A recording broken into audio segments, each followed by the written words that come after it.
بسم اللہ الرحمن الرحیم۔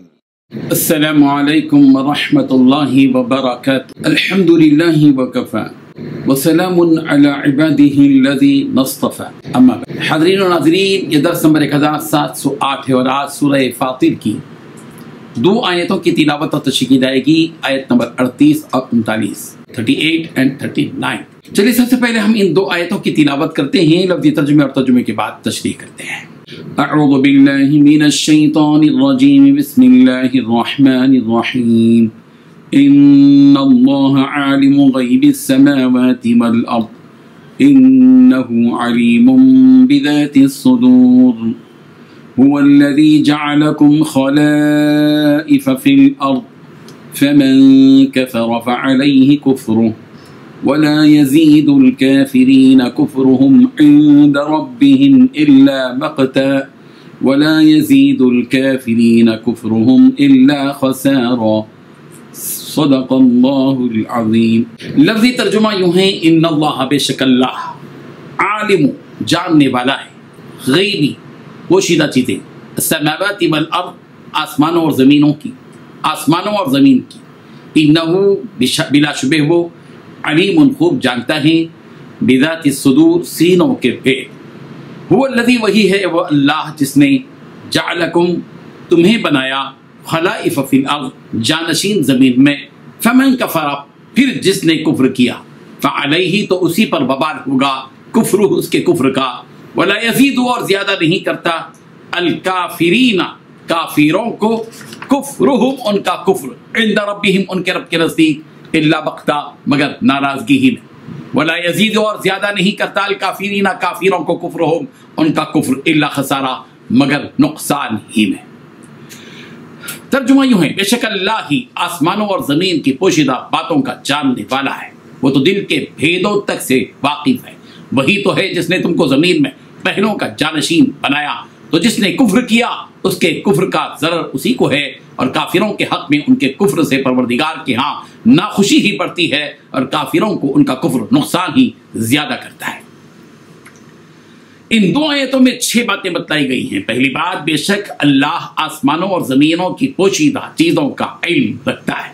دوسری بات، بے شک وہ سینوں میں چھپی ہوئی باتوں کو خوب جانتا ہے۔ تیسری بات، وہی ہے جس نے تمہیں زمین میں پچھلے لوگوں کا جانشین بنایا۔ چوتھی بات، اب جو شخص کفر کرے گا تو اس کا کفر اسی پر پڑے گا۔ پانچویں بات، کافروں کے لیے ان کا کفر ان کے پروردگار کے پاس غضب کے سوا کسی چیز میں اضافہ نہیں کرتا۔ چھٹی بات، کافروں کو ان کے کفر سے خسارے کے سوا کسی چیز میں ترقی حاصل نہیں ہوتی۔ بزرگان محترم، یہاں یہ حقیقت بیان کی جا رہی ہے کہ اللہ تبارک و تعالیٰ کو تمام غیب کی باتوں کا علم ہے۔ کل کیا ہونے والا ہے، کس کے ذہن میں کیا چل رہا ہے، کون اپنے دل میں کیا چیز چھپائے ہوئے ہے، اسے سب کا علم ہے۔ اسے معلوم ہے کہ اگر تمہیں وہ دنیا میں دوبارہ بھیجے گا تو تم پھر سے وہی کام کرو گے۔ وَلَوْ رُدُّوا لَعَادُوا لِمَا نُهُوا عَنْهُ وَإِنَّهُمْ لَكَاذِبُونَ، سورۃ الانعام آیت نمبر 28۔ اگر انہیں دوبارہ بھیجا جائے گا تو وہ لوگ انہی کاموں کو کرنے لگیں گے جن سے انہیں روکا گیا۔ یہ لوگ تو بالکل جھوٹے ہیں، اسی لیے اللہ تبارک و تعالیٰ تمہیں دوبارہ دنیا میں نہیں بھیج رہے ہیں۔ اب اسی جہنم میں پڑے اپنے کی سزا، اپنے کیے کی سزا بھگتتے رہو۔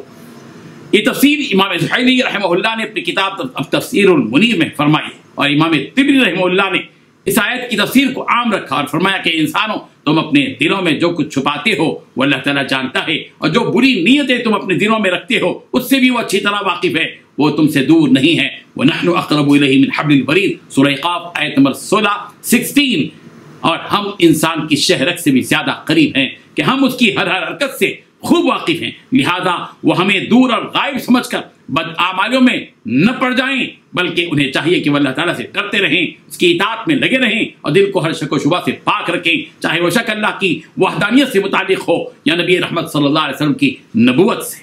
اللہ تعالیٰ فرما رہے ہیں کہ اے نبی کی امت، ہم نے تمہیں اس زمین میں خلیفہ بنایا، یعنی پچھلی قوموں یعنی قوم عاد و ثمود وغیرہ کے بعد اس زمین میں تمہیں بسایا، تو اب تمہیں چاہیے کہ پچھلے لوگ جن غلطیوں کا ارتکاب کرتے رہے تم ان چیزوں کو دیکھ کر سبق حاصل کرو اور ان کی طرح غلط کاموں میں مت پڑ جاؤ۔ بعد میں آنے کا ایک فائدہ یہی ہوتا ہے کہ پہلے والوں کی غلطیوں سے بعد میں آنے والا نصیحت حاصل کرتا ہے، تو اب تم بھی ان سے نصیحت حاصل کرو، اور جس طرح ان لوگوں نے اللہ تعالیٰ کے ساتھ کفر اختیار کیا، نبی کی نبوت کا انکار کیا، تو تم اس طرح نہ کرنا، ورنہ تمہیں بھی وہی انجام بھگتنا پڑے گا جیسے کہ ان لوگوں کا ہوا۔ اور تمہارے اس کفر کرنے سے اللہ تعالیٰ کی شان میں کوئی فرق آنے والا نہیں ہے، بلکہ اس کفر کی سزا تمہیں ہی ملے گی، تمہیں ہی اس کفر کے بدلے جہنم کی آگ میں جھونکا جائے گا، اس کفر کے بدلے طرح طرح کی سزائیں دوزخ میں جھیلنی پڑیں گی، اور اس کفر کی وجہ سے تم اللہ کے غیظ و غضب کے مستحق ٹھہرو گے، اور جس پر اللہ کا غضب برستا ہے تو وہ گھاٹے میں پڑ جاتا ہے کہ وہ جنت جیسی عظیم نعمت سے محروم ہو جاتا ہے۔